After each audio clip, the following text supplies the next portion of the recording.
வருடத்தில் ஒரு நாள் மருத்துவர் தேவைப்படலாம், வாழ்விலே ஒரு நாள் வக்கீல் தேவைப்படலாம். ஆனால் வாழும் வாழ்க்கையில் ஒவ்வொரு வருடமும் ஒவ்வொரு நாளும் ஒவ்வொரு வேளை உணவையும் நீங்கள் உண்ண உங்களுக்கு தேவைப்படுபவர் உழவன்.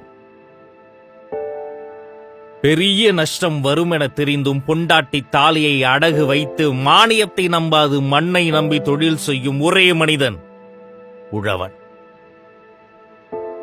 5000 கோடி கடன் வாங்கிய கடன்காரன்கள் சொகுசு விமானத்தில் சுற்றி திரிகிற போது கேவலம் டிராக்டருக்காக வாங்கிய 50,000 ரூபாய் கடனை கட்ட முடியாமல் செத்துப்போன கவரிமான் உழவன். அது ஏதோ கோடைத்தனத்தால் அல்ல, சொன்ன சொல்லை காக்க முடியாமல் போன வருத்தத்தில் உயிரை விட்டு பிரிகிறான் தமிழ் மண்ணின் உழவன்.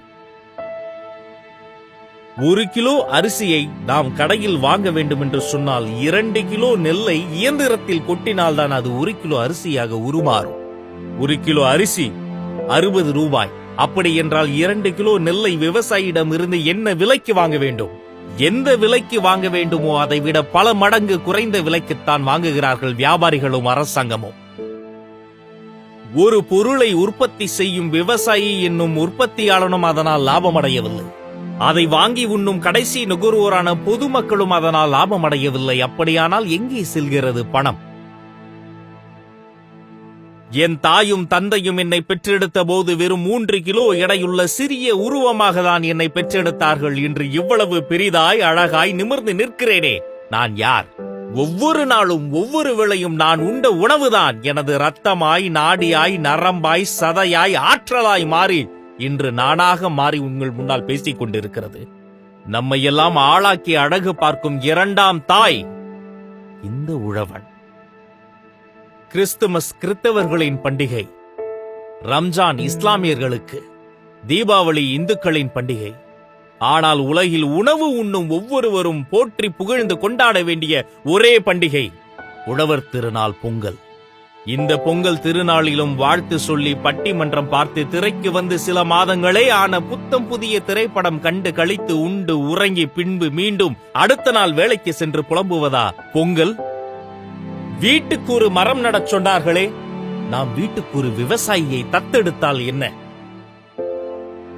இருக்கிறாரோ இல்லையோ என தெரிந்தோ தெரியாமலோ விழுந்து விழுந்து சேவித்து காணிக்கையை கொட்டி கொட்டி கடவுளுக்கு கொடுக்கும் நமது கரங்கள் இதே மண்ணின் விவசாயி வாழ்வை இன்னும் கொஞ்சம் வளமாக்க கொஞ்சம் கொஞ்சமாய் சிறு சிறு உதவிகள் செய்ய நீட்டினால் என்ன?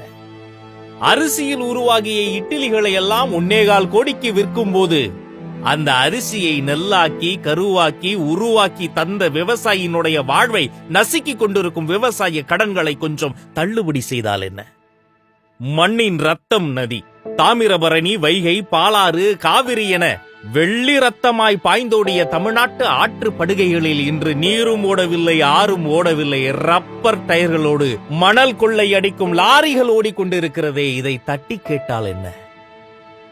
யாரிடமும் கையேந்தாமல் இந்த உலகத்தில் விவசாயி ஏரை மட்டும் பிடித்து நம்பி வாழ்ந்துவிட முடியும்.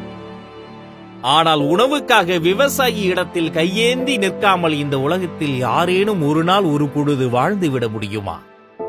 சிந்திப்போம். கஜாவால் முறிந்த பனையும் தென்னையும் நிமிர்ந்து நிற்கட்டும் மீண்டும். பொங்கலோ பொங்கல். தமிழ் வணக்கம்.